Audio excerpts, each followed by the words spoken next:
লেখিকা সুমনা চট্টোপাধ্যায়ের চিহ্ন।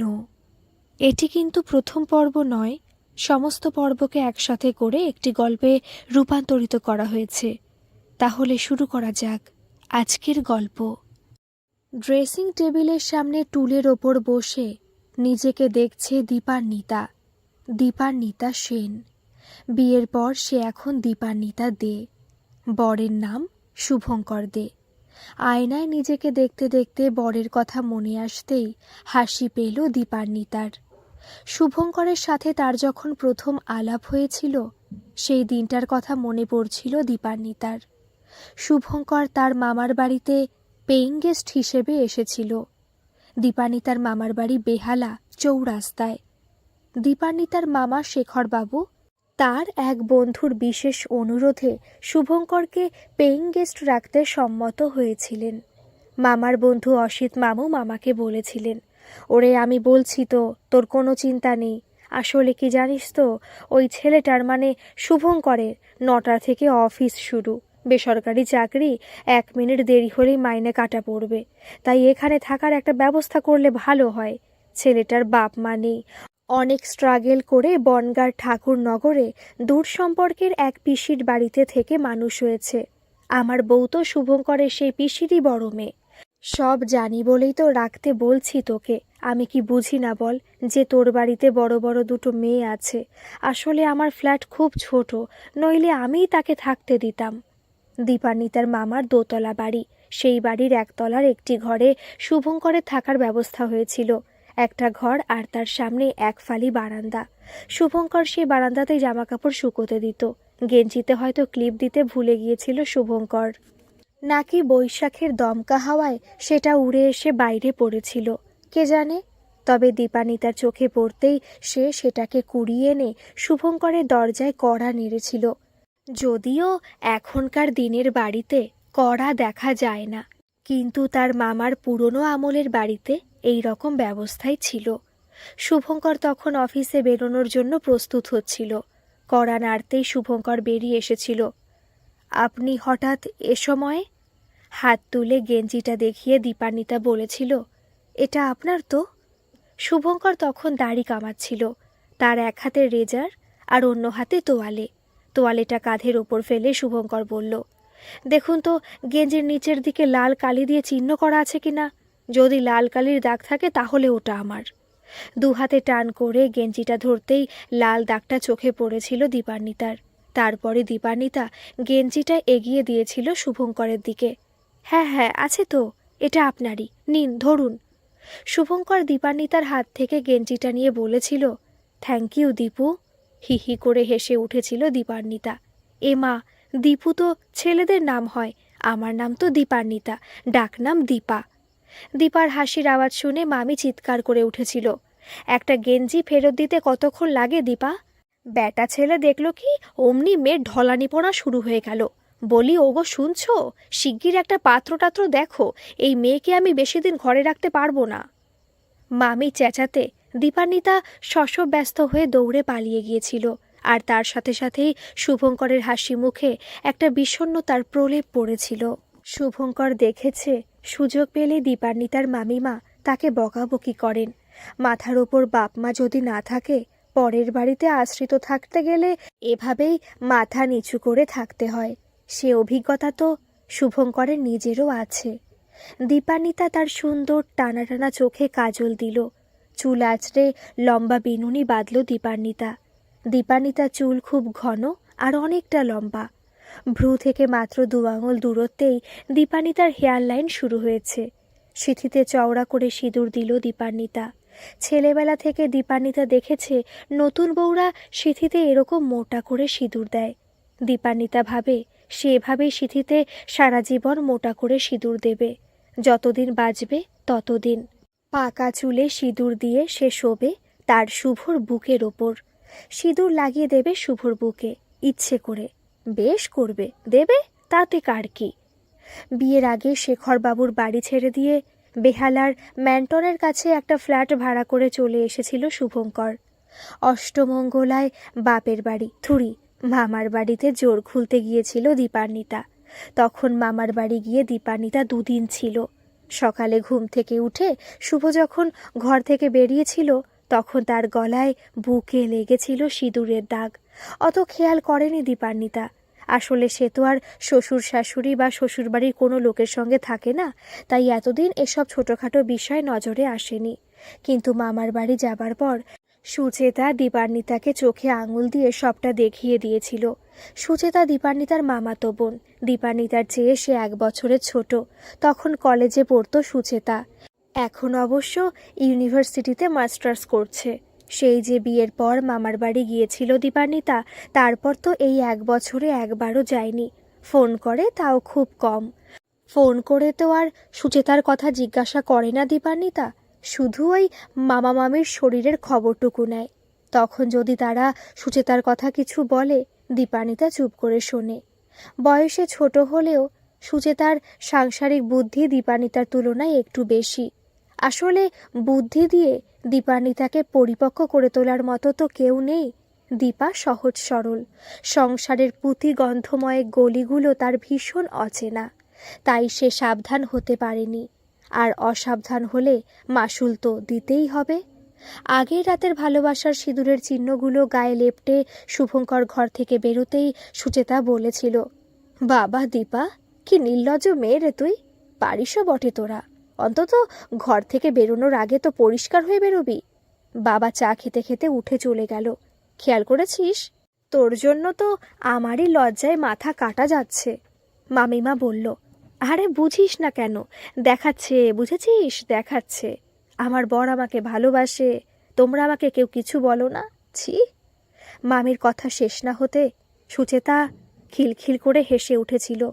লজ্জায় অপমানে লাল হয়ে উঠেছিল দীপান্বিতা। সেটা দেখে মামি যেন আরও উদ্দীপিত হয়ে উঠেছিল। বলেছিল, সত্যি দীপা, কত প্যাচ পয়জারি না তুই জানিস। পথ দুর্ঘটনায় মারা গিয়েছিল দীপান্বিতার বাবা। দুর্গাপুর স্টিল প্ল্যান্টে চাকরি করতেন দীপান্বিতার বাবা ধৃতিমান সেন। চাকরি সূত্রে তিনি তার স্ত্রী আর মেয়েকে নিয়ে সেখানেই থাকতেন। সেদিন সংসারের কিছু টুকিটাকি জিনিস কেনার জন্য বাবা গাড়ি নিয়ে বেরিয়েছিলেন। সঙ্গে দীপার মাও ছিল। শুধু ছোট্ট 10 বছরের দীপা বাড়িতে ছিল। বাবা মা সেদিন আর বাড়ি ফেরেনি। মামা এসে দীপাকে নিয়ে ফিরেছিল বেহালায়। দীপা শুনেছিল তার বাবার 40 লক্ষ টাকার জীবন বীমা ছিল।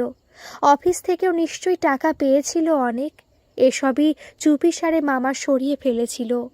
দীপার বাবার খুব গল্প লেখার শখ ছিল। দীপা দেখেছে তার বাবা প্রায় মাঝরাত পর্যন্ত জেগে বসে পাতার পর পাতা লিখত। বাবার হাতে লেখা সেই সব ম্যানুস্ক্রিপ্ট দীপার হাতে দিয়ে মামা বলেছিল, রেখে দে দীপা, এসবই তোর বাবার স্মৃতিচিহ্ন। দীপার খুব ইচ্ছে করছিল মামিকে বলে, আচ্ছা মামি, কোন কাজটা করতে গেলে বেশি নির্লজ্জ হতে হয়? নিজের ভাগ্নিকে ঠকিয়ে তার বাবার টাকা আত্মসাৎ করতে গেলে, নাকি নতুন বিয়ের পর কয়েকটা দাগ গায়ে মেখে ঘর থেকে বেরিয়ে আসলে বেশি বেহায়া হতে হয়? না, এতটা অসভ্য হতে পারেনি দীপান্বিতা। রুচিতে বেঁধেছিল শুধু বাবার লেখা সেই সব ম্যানুস্ক্রিপ্ট আর কিছু টুকিটাকি স্মৃতিচিহ্ন নিয়ে দীপা বেরিয়ে এসেছিল মামার বাড়ি থেকে চিরদিনের মতো। শুভঙ্কর বলেছে আজ সে তার দীপুর জন্য জুঁই ফুলের মালা কিনে নিয়ে আসবে। তারপর নিজের হাতে সেই মালা শুভঙ্কর জড়িয়ে দেবে দীপান্বিতার লম্বা বিনুনিতে। এ কথা ভাবতেই দীপান্বিতার টিকলো নাকে হীরের নাকছাবিটাও যেন অকারণ খুশিতে ঝলমল করে উঠল। খুব ছোট থেকেই লম্বা চুল রাখে দীপান্বিতা। চুল কাটার কথা বললেই হাবস নয়নে কাঁদত দীপা। মা তাকে বলতো, লম্বা চুল রাখলে দেখবি তুই আর লম্বা হবি না। ইস, বেটে হলে তোকে কীরকম বিশ্রী দেখাবে বলতো।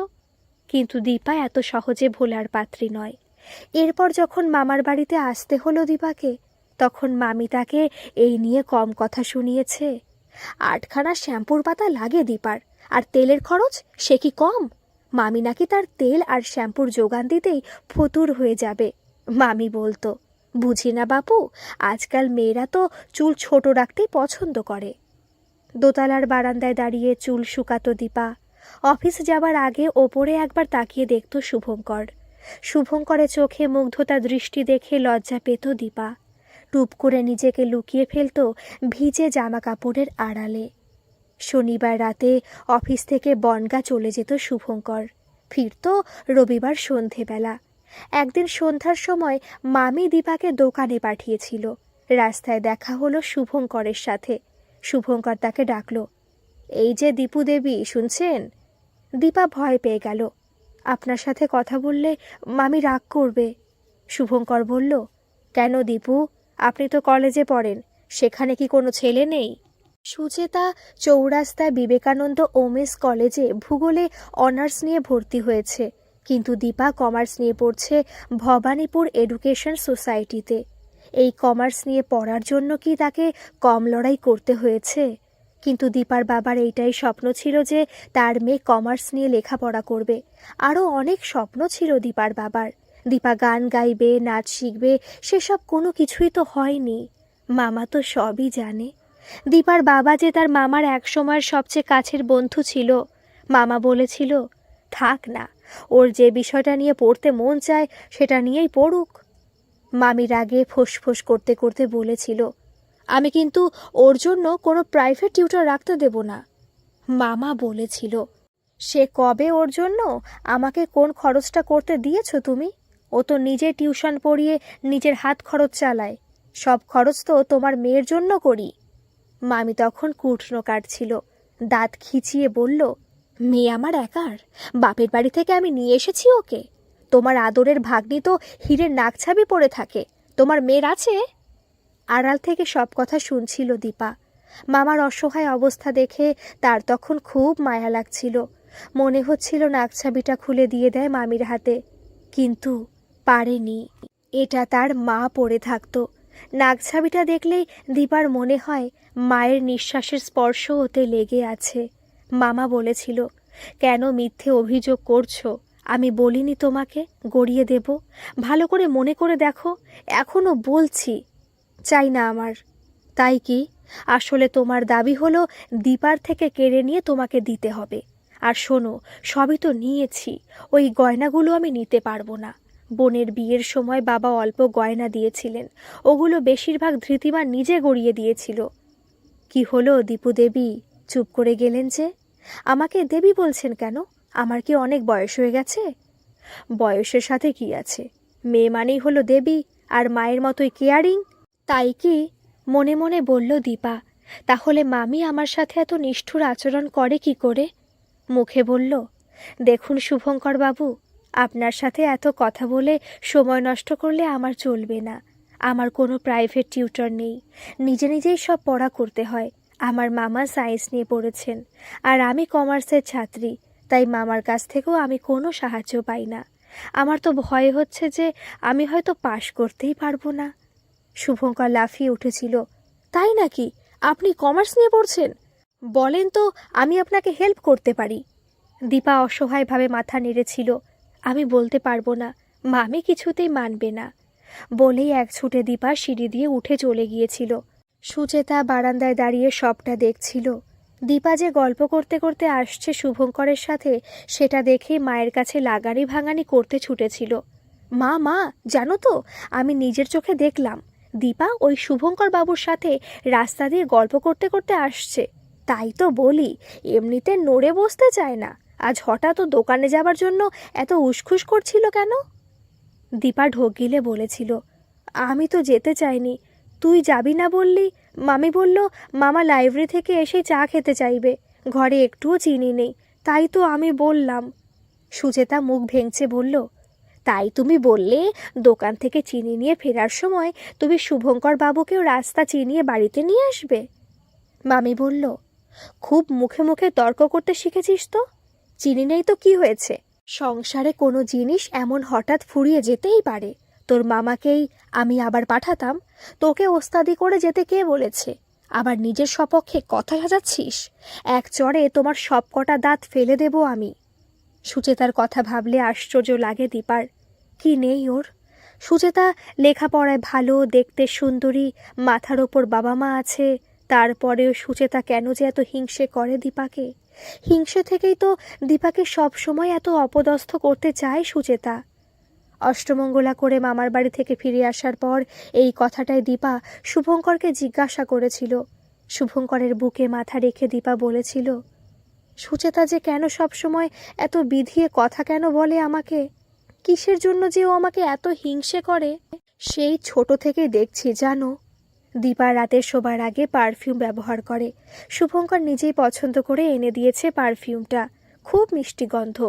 চন্দন সাবান মেখে গা ধুয়েছিল দীপা, সেই চন্দন সাবানের গন্ধ, পাউডারের গন্ধের সাথে পারফিউমের সৌরভ, দীপার হাতে চুড়ির ইনিঝিনি টুংটাং সুর, সব মিলেমিশে কি যে মোহময় আবেশের সৃষ্টি হয়েছিল। চোখ বন্ধ করে অনুভব করছিল শুভঙ্কর। ঠিক এই সময় দীপার এই প্রশ্নের উত্তর দিতে শুভঙ্করের মোটেই ইচ্ছে করছিল না, কিন্তু দীপা তাকে আবার প্রশ্ন করল, এই কি গো, বলবে তো? শুভঙ্কর দীপার গালে চুমু খেয়ে বলল, এখন এটা কি সুচেতাকে নিয়ে কথা বলার সময়? দীপা আদরে গলায় বলল, হ্যাঁ এখনই বলো। দীপার চোখ দুটি যেন গভীর কোনো দিঘি, সেই দিঘির জল ভারী শান্ত, ঠান্ডা, কোমল, আশ্রয় নিতে ইচ্ছে করে অনন্তকাল। দীপার চোখে চোখ রেখে শুভঙ্কর বলল, সুচেতা সুন্দরী। দীপা অধৈর্য হয়ে বলল, হ্যাঁ তো। শুভঙ্কর হাসল, লেখাপড়ায় ব্রিলিয়ান্ট। দীপা হাসল না, গম্ভীরভাবে বলল, রেজাল্ট দেখে তো তাই মনে হয়, কিন্তু এত কিছু থেকেও তো কোনো ছেলে ওর পেছনে দৌড়চ্ছে না। দীপা মুচকি হেসে বলল, এই জানো, ক্লাস 11-এ পড়ার সময় ও নিজেই ভাস্করদার পেছনে দৌড়েছিল। ভাস্করদা তখন যাদবপুরে ইঞ্জিনিয়ারিং পড়ছে। সে কি, সুচেতা কি তাকে নিজেই প্রপোজ করেছিল নাকি? হ্যাঁ, আর ভাস্করদা তখন বলেছিল, এটা লেখাপড়া করার সময়, আমার পেছনে ঘুরঘুর করার সময় নয়। অথচ কিছুদিন পরেই শুনেছিলাম ভাস্করদা রুচিরার সাথে প্রেম করছে। ভাস্করদা কেন, চেনা জানা কোনো ছেলেই চট করে ওকে পছন্দ করবে না। মুখটা দেখলেই তো মনে হয় একটা অশান্তির প্রতিমূর্তি। দিনের শেষে সব ছেলেই একটু শান্তি খোঁজে। তোমাদের পাড়ায় দেখেছি অনেকেই তোমাকে বেশ পছন্দ করত। ওই রকম স্বার্থপর আর অহংকারী একটা মেয়েকে সব জেনে শুনে কে বিয়ে করবে বলো তো? আর ওই যে বললে কি যেন নাম, ও হ্যাঁ রুচিরা, ওদের তো নিজের নাগালের মধ্যে পায় না, তোমাকে পেয়েছে, তাই তোমার ওপরে সব রাগ ঝাল মেটায়। নইলে হিংসে তোর মনের অলংকার, ওটা সুচেতা প্রায় সব মেয়েকেই করে। মামির কাছে মুখ নাড়া খাওয়াটা দীপার অভ্যেস হয়ে গিয়েছিল, কিন্তু এরপরই মামার সাথে শুভঙ্করের কথোপকথন শুনে আনন্দে দীপার চোখে জল এসেছিল। মামাকে শুভঙ্কর বলেছিল, যদি অনুমতি দেন কাকু, রোজ সন্ধেবেলা 1 ঘন্টা করে আমি দীপানিতাকে পড়াবো, টিউটর হিসেবে নয়, ধরুন একজন আত্মীয় হিসেবে। আমি তো কমার্সের স্টুডেন্ট, তাই বলছিলাম ওর পড়াটা মনে হয় ঠিক তৈরি হয়নি। দীপা কি কিছু বলেছে তোমাকে? না না কাকু, আপনি ভুল ভাবছেন।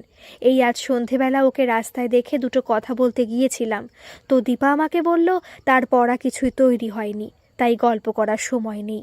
শুভঙ্কর কথা বলতেই মামা হো হো করে হেসে উঠেছিলেন। ঠিক আছে, তোমার কথা আমি দীপাকে বলবো। মামা ঘরে এসে ডাকলেন, দীপা একবার এদিকে এসো তো। মামি ঝংকার দিয়ে উঠেছিলেন, তোমাদের কথা আমার কানে এসেছে, ওই ছোড়াটার কাছে তুমি দীপাকে পড়তে পাঠাবে নাকি? হ্যাঁ, কেন? সে একজন আত্মীয় হিসেবে পড়াবে বলেছে, কোনো পয়সা তো আর নেবে না, তাহলে তোমার তাতে আপত্তি কিসের? যদি প্রেম ট্রেম করে বসে? ভালোই তো, বিয়ে দিয়ে দেব, যা ভালো বোঝো করো গিয়ে। বলেই মামি চলে গিয়েছিল। দীপা সামনে এসে দাঁড়াতেই মামা বলেছিলেন, তাহলে তুমি কাল থেকে শুভঙ্করের কাছে পড়া স্টার্ট করে দিও। দীপা সলজ্জ ভঙ্গিতে মাথা নিচু করে একপাশে ঘাড় কাত করেছিল। দীপা কিছু দেখতে পায়নি, কিন্তু শেখর বাবু দেখেছিলেন পর্দার আড়ালে একজোড়া হিংস্র চোখ। মেয়ের হিংস্রতা দেখে মধ্যবয়সী শেখর বাবুর কপালের বলিরেখা, ঠোঁটের দুপাশের সমস্ত চিহ্ন গভীর দুশ্চিন্তায় আরও সুস্পষ্ট হয়ে উঠেছিল। দীপান্বিতা শঙ্খ বাজিয়ে সন্ধে দিল, টবের তুলসী তলায় ধূপ দিয়ে প্রণাম করল। মামার বাড়িতে থাকতেও সন্ধে দিত দীপা। তারপর অধীর আগ্রহে শুভঙ্করের ফেরার অপেক্ষায় প্রহর গুনত। বাড়ি ফিরতে একদিন 8টা বেজে যেত শুভঙ্করের। 8:30 নাগাদ এক হাতে চা জল খাবারের ট্রে আর এক হাতে বই খাতা কলম নিয়ে দীপা ঘরে ঢুকত। দীপাকে দেখে শুভঙ্করের চোখ মুখ খুশিতে উজ্জ্বল হয়ে উঠত, ঠিক যেমন ভালোবাসার মানুষকে দেখলে হয়। পড়াতে পড়াতে হাত ঠেকে গেলে দীপা শিহরিত হতো। এমন তো নয় যে এর আগে দীপা কোনো ছেলেকে দেখেনি। দীপা স্কুলে পড়ার সময় সহপাঠী অঙ্কিতার বাড়িতে বই নিতে গিয়েছিল। তখন দীপা ক্লাস 11-এ পড়ে। অঙ্কিতা তাকে ঘরে বসিয়ে চা আনতে ভেতরে গেল। অঙ্কিতার দাদা অপূর্ব এ কথা সে কথার পর দীপান্বিতাকে বলেছিল, তুমি খুব সুন্দর, এর আগে আর কখনো কোনো মেয়েকে আমার এত ভালো লাগেনি। দীপা হেসে বলেছিল, ওরকম মনে হয়। অপূর্ব বলেছিল, বিশ্বাস করো, আমি সত্যি বলছি, তুমি চাইলে আমি প্রমাণ দিতে পারি। দীপার খুব কৌতূহল হয়েছিল, বলেছিল, কি প্রমাণ? আমার আঙুল কেটে সেই রক্ত দিয়ে আমি লিখে দিতে পারি যে দীপান্বিতা আমার হার্ট থ্রব। দীপান্বিতা খুব ভয় পেয়ে গিয়েছিল, কি বলবে বুঝতে পারছিল না। কে জানে বাবা, ছোকরা যদি সত্যি সত্যি এখন ব্লেড ফ্লেড দিয়ে আঙুল কেটে বসে। দীপান্বিতা দুম করে মিথ্যে কথা বলে দিল, কিন্তু আমার তো একজন স্টেডি বয়ফ্রেন্ড আছে, আপনাকে কি করে অ্যাকসেপ্ট করি বলুন? অঙ্কিতার দাদা দীর্ঘ নিঃশ্বাস ফেলেছিল। ও, আপনি এনগেজড? আজকাল মেয়েরা বোধ হয় 15 বেরোনোর আগেই বয়ফ্রেন্ড জোগাড় করে ফেলে। এর আগেও যতজনকে বলেছি প্রত্যেকেই একই কথা। দীপার খুব হাসি পাচ্ছিল। চিন্তা করবেন না দাদা, দেখবেন ঠিক একদিন মনের মানুষ পেয়ে যাবেন। কি এত চিন্তা করছো বয়ফ্রেন্ডের কথা?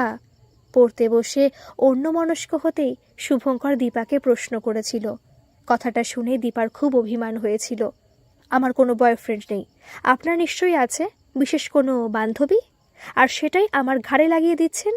শুভঙ্কর বলেছিল, আমার কোনো গার্লফ্রেন্ড নেই দীপু, এমনকি এখনও আমার মনে হয় যতক্ষণ না বাড়িঘর করে নিজেকে প্রতিষ্ঠিত করতে পারছি ততক্ষণ ঘরণী আনার কথা ভাববো না। কিন্তু ততদিনে যদি আপনি বুড়ো হয়ে যান, আর কোনো মেয়ে পাবেন তখন? যারা ঘর ভাড়া করে থাকে তারা বুঝি বিয়ে করে সংসার করে না? তুমি তো এখনই বুড়িদের মতো কথা বলছো। বলেই শুভঙ্কর হঠাৎ তার হাতের পেন দিয়ে দীপার গালে খোঁচা মেরেছিল। ও, তাহলে পড়ার নাম করে এসব কীর্তিকলাপ চলছে? মামির গলার আওয়াজে দুজনেই চমকে তাকিয়েছিল। ভয়ে সাদা হয়ে গিয়েছিল দীপা। আমি যাচ্ছি, ওপরে গিয়ে ওনাকে সব বলছি, একটা হেস্তনেস্ত করে তবেই আমি ছাড়ব। বলেই দুমদুম করে পা ফেলে মামিমা ঘর থেকে বেরিয়ে গিয়েছিলেন।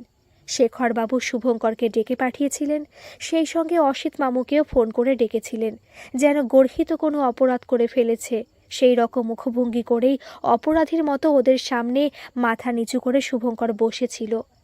কত দূর এগিয়েছ তোমরা? বজ্র গম্ভীর স্বরে একথা শেখরবাবু জিজ্ঞাসা করতেই কোত্থেকে যে হঠাৎ এত সাহসী হয়ে উঠেছিল শুভঙ্কর। সোজা শেখরবাবু চোখের দিকে তাকিয়ে শুভঙ্কর বলেছিল, মামিমা একটা সামান্য ঘটনাকে খুব বড় করে দেখছেন, তবে আপনারা অনুমতি দিলে আমি অনেক দূর, মানে বিয়ে পর্যন্ত সম্পর্কটা এগিয়ে নিয়ে যেতে পারি। আর একটা কথা বিবেচনা করে দেখবেন, 3 মাস পরে দীপার পরীক্ষা। পরীক্ষাটা শেষ হলেই আপনাদের আশীর্বাদ নিয়ে আমি দীপাকে গ্রহণ করতে পারি। অসিত মামুর জন্য চা আর চানাচুর নিয়ে মামিমা ঘরে ঢুকেছিলেন। সেটা টেবিলের ওপর রেখে বলেছিলেন, ঘরে একটা খাট তো দূরের কথা, চেয়ার টেবিলও তো নেই তোমার। খাওয়ার শোয়ার সব কি মেঝের ওপর মাদুর পেতে করবে? আমি কিন্তু বাপু তোমাকে কোনো আসবাবপত্র টাকা পয়সা কিছুই দিতে পারবো না। শুভঙ্কর বলেছিল, আমি সেসব আশাও করি না। আমি একটি মেয়েকে বিয়ে করব, শ্বশুর বাড়ির কাছে নিজেকে বিক্রি করব না। দীপার মামি রাগে ফুঁসে উঠেছিল। আরও একটা কথা তোমার জেনে রাখা উচিত বাছা, চা ছাড়া দীপা রান্নাবান্না কিছুই জানে না। লোকে বলবে মামি তাকে খাটিয়ে মারে, তাই কোনোদিন আমি তাকে কিছু করতে দিইনি, আর এখন আমি তাকে কিছু শেখাতেও পারবো না। হাত টাত পুড়ে গেলে অন্য লোকের কথা ছেড়ে দিলাম, দীপার মামাই হয়তো বলে বসবে, আমি হয়তো ইচ্ছে করেই। শুভঙ্করের কণ্ঠে আত্মবিশ্বাসের সুর ফুটে উঠেছিল। আমি যা মাইনে পাই তাতে রান্না বান্না আর সংসারের অন্যান্য কাজ করার জন্য একটা কর্মসহায়িকার রাখার ব্যবস্থা আমি করতে পারবো। 2-1 প্রয়োজনীয় আসবাব কেনার মতো ব্যাংকে কিছু টাকাও আমার আছে। এরপর ইচ্ছে হলে দীপান্বিতা নিজেও চাকরি করতে বেরোতে পারে। শুভঙ্করের উত্তরগুলো শুনে মামা আর তার বন্ধু দুজনেই অভিভূত হয়ে গিয়েছিলেন। মামা শুভঙ্করের পিঠ চাপড়ে দিয়ে বলেছিলেন, ব্রাভো, এগিয়ে যাও, আমাদের সকলের শুভকামনা তোমার সাথে আছে। পরীক্ষা শেষ হবার পর বিয়েটা হয়েছিল। ফ্ল্যাটটা ছোট হলেও মন্দ না। একটা শোবার ঘর, বাথরুম, রান্নাঘর, আর রান্নাঘরের সামনে খাবার এক ফালি জায়গা। তাদের দুজনের জন্য এটুকুই তো যথেষ্ট। দীপা তো রানীর মতোই থাকে এখানে। নীর ছোট হলেও শুভঙ্করের মনটা যে আকাশের মতোই বড়। দীপা ঘর গোছায়, ঘর পরিষ্কার করে। দীপা বলে ঘর মুছলে তার ব্যায়াম হয়ে যাবে। শুভঙ্কর বলেছিল, কিন্তু তোমাকে দিয়ে ঘর মোছাবো সেরকম কথা তো ছিল না দীপু। দীপা নাক ফুলিয়ে বলেছিল, রান্না বাসন ধোয়া সব মিতামাসি করে দিয়ে যায়, তাহলে আমি সারাদিন কি করব শুনি? চুপ করে আমাকে ঘরে বসিয়ে রেখে মোটা করে দিতে চাও বুঝি? আমি বিচ্ছিরি দেখতে হয়ে গেলে আর কেউ আমার দিকে তাকাবে না, মনে মনে সেই রকম মতলব বাড়ছ নাকি? শুভঙ্কর আর কোনো প্রতিবাদ করেনি। আজ রাতের জন্য মিতামাসি কিছু রান্না করে দিয়ে যায়নি। শুভঙ্কর বলে গেছে আজ সে বিরিয়ানি নিয়ে আসবে, সঙ্গে ফিশ ফ্রাই আর মোমো। আজ দীপান্বিতার আর শুভঙ্করের বিবাহ বার্ষিকী, তাই আজকের সন্ধে আর রাতটা একেবারে অন্য রকম করে কাটানোর ইচ্ছে আছে ওদের। বেরোনোর আগে শুভঙ্কর দীপাকে বলেছিল, আজ অফিস থেকে তাড়াতাড়ি বেরিয়ে পড়ব। দীপা বলেছিল, দেখো এখন আবার ছাঁটাইয়ের যা ধুম পড়েছে। দীপা ঘড়ি দেখল, ঘড়িতে এখন 7টা বেজে গেছে। শুভঙ্করের তো এতক্ষণে ফিরে আসার কথা। ছাঁটাইয়ের ভয়ে শেষ মুহূর্তে কি সিদ্ধান্ত বদলে ফেলেছে শুভঙ্কর? 5:30টার সময় শুভঙ্কর ফোন করে বলেছিল যে সে বেরোচ্ছে, তাহলে কি সে বেরোতে পারেনি? বেরোনোর ঠিক আগের মুহূর্তে বস কি তাকে আটকে দিয়েছে? একবার ফোন করে দেখবে দীপা। দীপান্বিতা দেখেছে রাস্তায় থাকলে শুভঙ্কর কল রিসিভ করতে অসুবিধে বোধ করে, তবু মনটা যে তার বড় অস্থির অস্থির করছে। অন্যমনস্কভাবে এটা সেটা চিন্তা করতে করতে দীপা ফোন করেই ফেলল। ফোনে বলল, সুইচড অফ। শুভঙ্করের ফোনের চার্জ কি শেষ হয়ে গেছে? খাবারগুলো কেনার আগে নিশ্চয়ই জুঁই ফুলের মালাটা কিনবে শুভঙ্কর। এ কথা মনে আসতেই যেন কিছুটা নিশ্চিন্ত বোধ করল দীপান্বিতা। মা বলতেন জ্যোতিষ শাস্ত্রে আছে জুঁই ফুল নাকি সৌভাগ্য বহন করে আনে। জুঁই ফুলের গাছ বাড়িতে থাকলে নাকি সব কিছু পজিটিভ হয়, কিন্তু মা তো একথাও বলতো যে লম্বা চুল রাখলে নাকি সে নিজে লম্বা হবে না। দীপার হাইট তো প্রায় 5.5 ফুটের কাছাকাছি।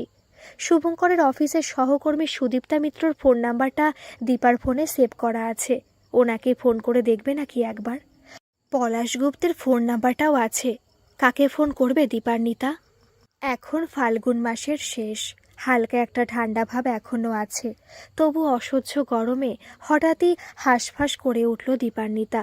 ভগবানকে মনে মনে ডেকে দীপান্বিতা বলল, হে ভগবান, আমার এই ছোট্ট জীবনে দুঃখ কষ্ট তো তুমি কম দাওনি আমাকে, এবার অন্তত মুখ তুলে চাও। এই শাখা সিঁদুর, আমার এই সৌভাগ্যের চিহ্নগুলো যেন আমৃত্যু অক্ষয় হয়ে থাকে ঠাকুর। মোবাইলে কল ঢুকতেই দীপান্বিতার এলোমেলো চিন্তায় ছেদ পড়ল। সুদীপ্তা মিত্র ফোন করেছেন। দীপান্বিতা কল রিসিভ করতেই ও প্রান্ত থেকে স্বর ভেসে এলো, হ্যালো, কে দীপান্বিতা? আমি সুদীপ্তা মিত্র বলছি। হ্যাঁ ম্যাডাম, আমি দীপান্বিতা। আমার হাজবেন্ড শুভঙ্কর দে এখনও বাড়ি ফেরেনি। আজও আমাকে বলে গিয়েছিল তাড়াতাড়ি ফিরবে।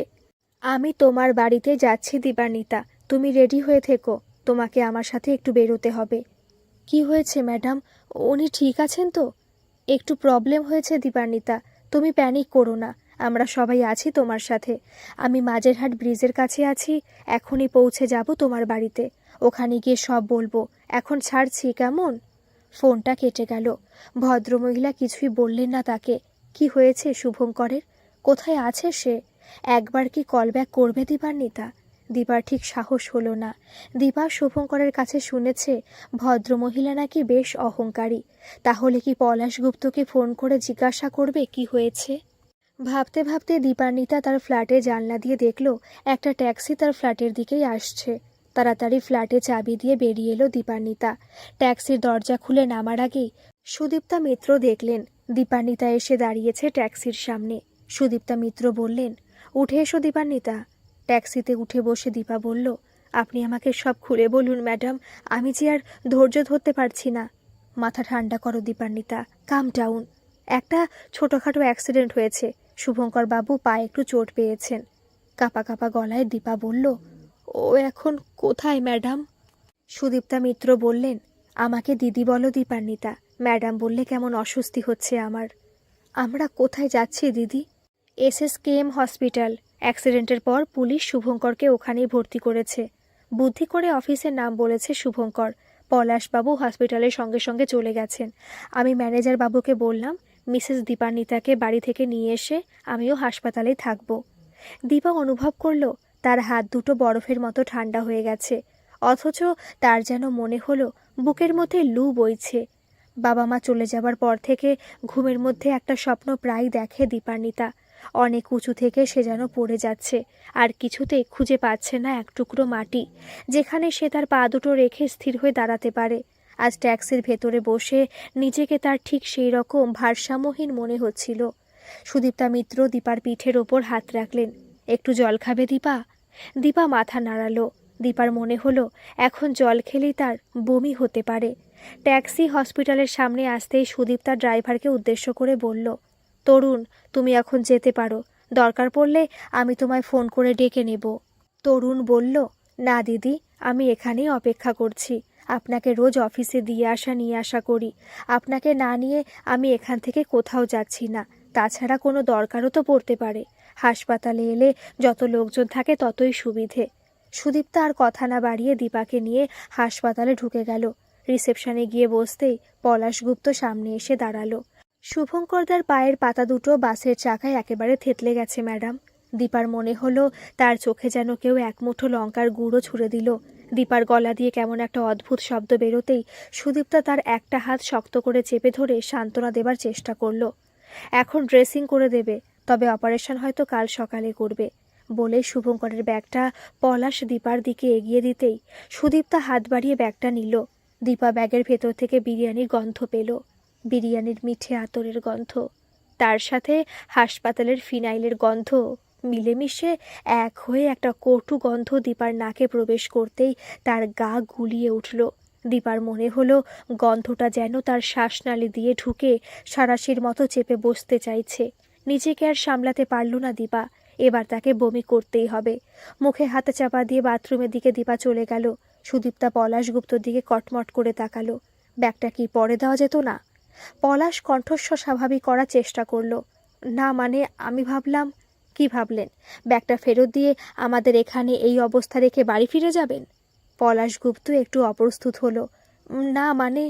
সুদীপ্তা বিরক্ত হয়ে বলল, আর মানে মানে করতে হবে না।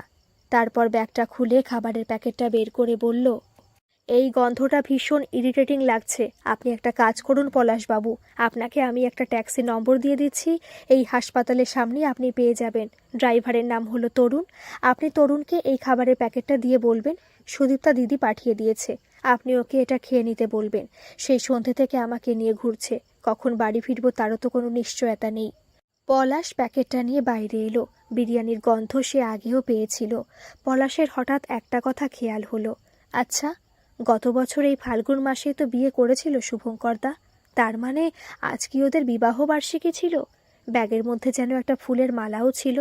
পলাশ মনে মনে শুভঙ্করকে একটা কাঁচা খিস্তি দিল। লোকটা কি পাগল নাকি? এত খাবার, ফুলের মালা, আর একটা কি ছিল প্যাকিং বাক্সের মধ্যে, ঘড়ি টড়ি হবে মনে হয়। এই এত কিছু কেনার পর শুভঙ্কর রাস্তার মোড়ে একটা 80 বছরের বুড়ি ভিখারিকে বাঁচাতে গিয়ে নিজের পায়ের পাতা দুটোকে থেতো করে বসল। পলাশ মনে মনে বলল, এ সারা পাগলের অধম। কথায় আছে, পাগলেও নিজের ভালো বোঝে। নইলে ঘরের অমন কচি বউয়ের কথা ভুলে কেউ দেশোদ্ধার করতে বসে? ও শালা শুভঙ্করদার বউকে কি হেব্বি দেখতে মাইরি! কি চিকনা কোমর, ঠোঁট তো নয় যেন কমলালেবুর কোয়া, একেবারে যাকে বলে ক্যাটরিনা কাইফ। কি করে যে এরকম একটা মেয়ে ওই উজবুকটা প্রেমে পড়ল কে জানে। কোথায় তড়িঘড়ি করে ফিরে বউয়ের সাথে মৌজ মস্তি করবে তা না, ভালো মানুষই দেখাচ্ছে। নে, হাসপাতালের বেডে শুয়ে থেকে এখন পচে মর তুই। একটা বাচ্চা মেয়ে হাত ধরে টানতেই পলাশ এক ঝটকায় হাত সরিয়ে দিল। যেই খাবারের গন্ধ পেয়েছিস অমনি চলে এলি? যত সব ভিখারির বাচ্চা, খেটে খেতে পারিস না? না, যা ভাগ এখান থেকে, ফোট। পলাশ একটু আড়ালে সরে এসে প্যাকেটটা ফাঁক করে দেখল। মনে হচ্ছে বিরিয়ানির সাথে আরও কিছু প্যাক করা আছে। সুদীপ্তা মিত্র তো ড্রাইভারকে শুধু বিরিয়ানির প্যাকেটটাই দিতে বলেছেন। বাকি খাবারের প্যাকেটটা পলাশ নিজের ব্যাগের ভেতর ঢুকিয়ে নিল। তরুণকে খুঁজে পেতে পলাশের একটু অসুবিধে হলো না। ওকে বিরিয়ানিটা দিয়ে এসে একটা কল থেকে পলাশ হাত ধুয়ে নিল। দ্বিতীয় প্যাকেটটা খুলে পলাশ দেখল ওতে 2টো ফিশ ফ্রাই আর 6টা মোমো আছে। ফিশ ফ্রাই আর সবকটা মোমো উদরস্থ করে পলাশ ভাবল 1 কাপ চা খাবে। উফ, যা খিদে পেয়েছিল! সে কখন দুপুরে 2টো রুটি আর আলু ভাজা কিনে খেয়েছিল। এগুলো খেয়ে যেন শান্তি হলো। ভাগ্যিস সব কিছু ধরে নিয়ে গিয়ে ওই ড্রাইভারকে দিয়ে দেয়নি। কেমন অনায়াসে বলে দিয়েছিল মিস মিত্র, তরুণের খিদে পেয়েছে, ওকে দিয়ে আসুন। বেশি বেশি দরদ দেখাচ্ছে ড্রাইভারের প্রতি। আসলে নিজের পাড়া ছেলে তো, তাই। কেন, পলাশ কি মানুষ নয়? তার খিদে তৃষ্ণা নেই? অফিসে বসে ডিরেক্টর সাহেবকে, ম্যানেজার বাবুকে তেল মেরে পলিটিক্স করেন ভদ্রমহিলা, এখানেও তাই করছেন। এতে আর আশ্চর্য কি? সাধে কি আর বলে, ঢেকি স্বর্গে গেলেও ধান ভানে। নিজের মনেই হাসল পলাশ। বমিটা করে হাতে মুখে জল দিল দীপা। অনেকটা যেন নিজেকে এখন সুস্থির লাগছে দীপার। সুদীপ্তা মিত্রর কাছে এসে দীপা বলল, এখন কি একবার ওর সাথে দেখা করা যায় না দিদি? আপনি একবার গিয়ে সিস্টারকে রিকোয়েস্ট করবেন। সুদীপ্তা বলল, এখানে আমার চেনা জানা একজন ডক্টর আছেন, তোমার কোনো চিন্তা নেই বোন। শুভঙ্কর বাবুকে বেডে দেওয়া হয়েছে, চলো তার সাথে গিয়ে একবার দেখা করে আসি। দীপাকে শুভঙ্করের বেডের কাছে পাঠিয়ে সুদীপ্তা মিত্র দূরে দাঁড়িয়ে থাকলো। দীপা শুভঙ্করের বেডের কাছে গিয়ে তার মুখের সামনে ঝুঁকল। দীপা দেখল অসহ্য যন্ত্রণায় কুঁকড়ে আছে শুভঙ্করের মুখ। সিস্টার বলল, পেশেন্টকে ঘুমের ইঞ্জেকশন দেওয়া হয়েছে ম্যাডাম, এখন ওনাকে বিরক্ত করবেন না, ঘুমাতে দিন, আর দেখা হয়ে গিয়ে থাকলে বাইরে যান। দীপা বেরিয়ে আসতে সুদীপ্তা বলল, এবার বরং আমরা বাড়ি ফিরে যাই, কাল সকালে আবার আসব। দীপা ঘাড় নেড়ে সম্মতি জানালো। বাইরে বেরিয়ে ওরা তিনজন তরুণের ট্যাক্সিতে উঠে বসল। পলাশ বলল, অনেকটা রাত হয়ে গেছে ম্যাডাম, আমার বাড়ি সেই মহেশতলা, আমাকে বাড়ি পৌঁছে না দিলে এত রাতে অসুবিধায় পড়ে যাব ম্যাডাম। সুদীপ্তার প্রচণ্ড বিরক্তি লাগছিল, লোকটাকে নিজের স্বার্থ ছাড়া কিছুই বোঝে না। হাত তুলে বলল, আগে বেহালা গিয়ে দীপানিতাকে নামিয়ে দেব, তারপর আমাকে পর্ণশ্রীতে নামিয়ে দিয়ে তরুণ তোমাকে মহেশতলা পৌঁছে দেবে। দীপার হাতে শুভঙ্করের ব্যাগটা দিয়ে সুদীপ্তা বলল, তুমি কাল সকাল 8টার মধ্যে স্নান করে রেডি হয়ে থেকো কেমন? আর কিছু খেয়েও নেবে, তোমার সামনে এখন অনেকটা লড়াই, না খেয়ে থাকলে চলবে কেন? বাড়িতে এসে ব্যাগ খুলে দীপা জুঁই ফুলের মালাটা বের করলো। তারপর ওটাকে হাতে নিয়ে মেঝের ওপর জুবুথুবু হয়ে বসে রইল কতক্ষণ। ঘড়ির কাঁটা তার নিজস্ব নিয়মে এগিয়ে চলল, আর দীপার মন ক্রমশ ঘড়ির কাঁটার বিপরীত দিকে হাঁটতে গিয়ে তার গতিপথ হারিয়ে ফেলছিল। দীপার মা তার মস্ত খোপায় জুঁই ফুলের মালা জড়াতে খুব পছন্দ করতেন। দীপা যখন মায়ের গলা জড়িয়ে ধরত, তখন মা তার কপালে চুমু খেতেন। জুঁই ফুলের মিষ্টি গন্ধে ছোট্ট দীপার মন খুশিতে ভরে উঠত। দীপা ভেবে রেখেছিল আজ রাতে সে মায়ের মতোই ওই মালা জড়িয়ে মুখ নিচু করে তার শুভর কপালে চুমু খাবে। ফুলের গন্ধ আর তার শরীরের পারফিউমের সুবাসের সাথে ভালোবাসার আতর মিশিয়ে সে আজকে আনন্দের স্রোতে ভাসিয়ে নিয়ে যাবে নিজেকে আর শুভঙ্করকে। কিন্তু ভগবান আজ এটা কি করলেন তার সাথে? মেঝেতে বসে আয়নায় নিজেকে দেখতে পেল দীপা। নিজেকে একবার অচেনা মনে হলো দীপার। একটা ভয় যেন কেউটে সাপের মতো আষ্টে পৃষ্ঠে জড়িয়ে ধরেছে তাকে। আর যাকে আজ জড়িয়ে ধরে শুয়ে থাকবে বলে দীপা ভেবেছিল, শুভঙ্কর, সে তো শুয়ে আছে হাসপাতালের বেডে, দীপার থেকে কয়েক কিলোমিটার দূরে, ওষুধে আচ্ছন্ন হয়ে। তার মুখে আজ শুধুই অব্যক্ত যন্ত্রণার চিহ্ন। প্রতিদিনের মতো ঠিক সকাল 6:30টায় দীপা আর শুভঙ্করের ফ্ল্যাটের দরজায় বেল টিপল মিতা মাসি। কিন্তু একবার বেল দিলে তো দীপা দরজা খোলে না কোনোদিন, কম করে 3বার বেল দিতে হয় মিতা মাসিকে। আসলে দীপার সকাল যে মিতা মাসির 3-4বার বেল দেবার পরে শুরু হয়। মিতা মাসি জানে গতকাল দীপা আর শুভঙ্করের বিবাহ বার্ষিকী ছিল, আজ কতবার বেল দিতে হবে কে জানে। কথাটা ভাবতেই হাসি পেল মিতা মাসির। তাই একবার বেল দেবার পরই বেলের ওপর থেকে হাত সরিয়ে নেয়নি মিতামাসি। কিন্তু মিতামাসি অবাক হয়ে দেখল দ্বিতীয়বার বেল দেবার আগেই আজ দরজা খুলে গেল। দরজা খুলেই মন্থর পদক্ষেপে মাথা নিচু করে ঘরের ভেতর ঢুকে গেল দীপা। মিতামাসি ঘরে ঢুকে দরজা দিয়ে বলল, বাবা দীপা, আজ কার মুখ দেখে উঠেছিলাম রে? একবার বেল দিতে না দিতেই দরজা খুলে দিলি। দীপা কোনো জবাব দিল না, ধপ করে বসে পড়েছে চেয়ারে। দীপার দিকে চোখ পড়তেই মিতামাসির মুখের হাসি নিমেষে মিলিয়ে গেল। চোখ জবা ফুলের মতো লাল, চোখের তলায় কালি। এক রাতের মধ্যে একই চেহারা হয়েছে তার মেয়েটার। মিতামাসির বুক কেঁপে উঠল। দীপাকে যে সে নিজের মেয়ের মতো দেখে, সেই কোন কালে তার পেটের মধ্যেই নাড়ি জড়িয়ে মরে গিয়েছিল মেয়েটা। আর মা হতে পারেনি মিতামাসি, স্বামীও তাকে ত্যাগ করেছিল। তারপর থেকে সে লোকের বাড়ি গতর খাটিয়ে খায়, মনের কথা ভাবার অবকাশ পায়নি কোনো দিন। কিন্তু যখন সে দীপার বাড়িতে কাজ করতে এলো, তখন থেকেই দীপা যেন কেমন করে তাকে আপন করে নিল।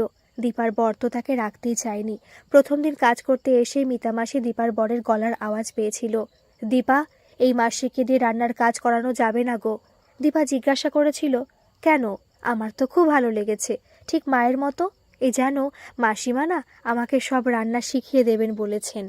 মাসিমা শুনেই চোখে জল এসেছিল মিতা মাসির। এমন আদর করে মিতা মাসিকে কেউ ডাকেনি কোনোদিন। সে হলো গিয়ে কাজের মাসি। কি মিষ্টি গলা মেয়েটার, এ মেয়ে নিশ্চয়ই কোনো রাজকন্যা। মিতা মাসির মনে হয় এই ছোট্ট ফ্ল্যাটে দীপা যেন বড্ড বেমানান। আরও কত বড়লোক ঘরে বিয়ে হওয়া উচিত ছিল মেয়েটার। মিতা মাসি কান খাড়া করেছিল। দীপার বর বলছে, তুমি তো যাকে দেখো তাকে দেখেই গলে পড়ো।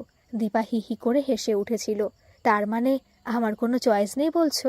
আমি কিন্তু তোমাকেও পছন্দ করেছি, কাজেই আমার সম্পর্কে তুমি তোমার ওই মন্তব্যটা উইথড্র করো, নইলে কিন্তু সেম সাইড গোল হয়ে যাবে। দীপার বর হৈ হৈ করে উঠেছিল। ওকে ম্যাডাম, আমি আমার কমেন্ট উইথড্র করছি, কিন্তু মাসির শাড়িটা বড্ড নোংরা, চোখে পিছুটি। হাইজিনের কথাটা মাথায় রাখতে হবে তো। মাসিমা কাজ করতে করতে নিজে পরিষ্কার থাকার বিষয়টাকে গুরুত্ব দিতে ভুলে গেছেন গো। তুমি আমায় 2 দিন টাইম দাও, আমি সব শিখিয়ে পড়িয়ে নেব। হাজার কাজ সামলেও যে নিজেকে পরিপাটি রাখা সম্ভব, তাও তো তার দীপার কাছ থেকেই শেখা। দিনে এখন বার তিনেক শাড়ি বদল করে মিতামাসি। দীপা তাকে বলেছে, রাতের খাবার খাওয়ার পর শোবার আগে কাঁচা কাপড় পরে শুলে রাতের ঘুম ভালো হয়। সেই মেয়ের আজ কি অবস্থা, বিকেলের শাড়িটা পর্যন্ত ছাড়েনি। মিতামাসি দীপার কাছে এসে তার হাত ধরে বলল, কি হয়েছে মা? নিশ্চয়ই বর্তকে খুব মুখঝুঁক করেছে। পাষণ্ড একটা, এত ভালো বউ তুই ত্রিভুবনে পাবি না, তা সে কোথায়? দীপা প্রথমে কোনো কথা বলতে পারল না। তার ঠোঁট দুটো থরথর করে বার কয়েক কেঁপে উঠল শুধু। তারপর ক্লান্ত শরীরটা ঠেলে উঠে দাঁড়িয়ে দীপা বলল, আজ আমি ঘর মুছতে পারবো না মাসিমা, তুমি মুছে দিও। আমি স্নানে যাচ্ছি, স্নান সেরে পুজো করব, আর আগে ঘর ঝাড় দিয়ে মুছে নিও। আর দেখো, ঘরে একটু আতপ চাল আছে, আজ আলু ভাতে ভাত খেয়ে নেব। এখন কদিন এটাই খাবো। ঘরে যা সবজি আছে তুমি বাড়ি নিয়ে যেও, বিকেলে আর তোমায় আসতে হবে না। রাতের রান্নাটা আমি নিজেই করে নিতে পারবো। কাল সকালে তুমি যখন কাজে আসবে 3 কিলো আতপ চাল আর 1 কিলো আলু কিনে এনো তো। আতপ চালের ভাত খাবি তুই? আর তোর বর? সে লাট সাহেব খাবে আতপ চালের ভাত? সবজি আমি নিয়ে চলে যাব কি রে? তোর বর তো 5 রকম তরকারি ছাড়া ভাত খেতেই পারে না। আজ কি সে বাজারে যাবে না? মাছ আনতে হবে তো। কত করে বলি একটা ঠান্ডা মেশিন কিনতে, আমার কথা তো তোরা মানতেই চাস না। হ্যাঁ রে, শরীর গতিক তোদের ঠিক আছে তো? পলকে ছুটে গিয়ে মিতামাসির গলা জড়িয়ে ধরেছে দীপা। মিতামাসি পরম স্নেহে তাকে বুকে জড়িয়ে ধরল, গায়ে মাথায় হাত বুলিয়ে দিয়ে বলল, কি হয়েছে আমাকে বল মা। বরের সাথে কাল রাতে ঝগড়া করেছিস? সে তোকে খুব বকেছে বুঝি? দীপার সারা শরীরটা থরথর করে কেঁপে উঠল। ফুলে ফুলে কাঁদছিল দীপা। কান্না জড়ানো গলায় বলল, সে কাল রাতে বাড়ি ফেরেনি। ও, তার সে পিসির বাড়ি গেছে বুঝি? তোমাকে নিয়ে যায়নি বলে তোমার অভিমান হয়েছে মা? ও হাসপাতালে ভর্তি আছে। তোমার ছেলে পায়ের পাতায় খুব ব্যথা পেয়েছে মাসিমা। দীপার কথা শুনে মিতা মাসির বুকে যেন শেল বিঁধল। এতক্ষণে পুরো বিষয়টা তার মাথায় ঢুকেছে। একে বাপ মা মরা মেয়ে, মনের মতো সঙ্গী জুটিয়ে বিয়ে করতে না করতে ফের দুর্ঘটনা। হায় ঈশ্বর, এতখানি নিষ্ঠুর তুমি হও কি করে? তুমি নাকি দয়াময়, যা কিছু করো সব নাকি মানুষের মঙ্গলের জন্য। তার এই নমুনা। মিতামাসি বুঝলেন মেয়েটাকে এ সময় সাহস দেওয়া দরকার, নইলে সে আরও ভেঙে পড়বে। জোর করে দীপার মুখ টেনে ধরে মিতামাসি তার চোখ মুছিয়ে দিল। তারপর চেয়ারে বসিয়ে দিয়ে বলল, পায়ে চোট পেয়েছে, ঠিক হয়ে যাবে দীপা। রাস্তায় চলতে ফিরতে আঘাত লাগতেই পারে।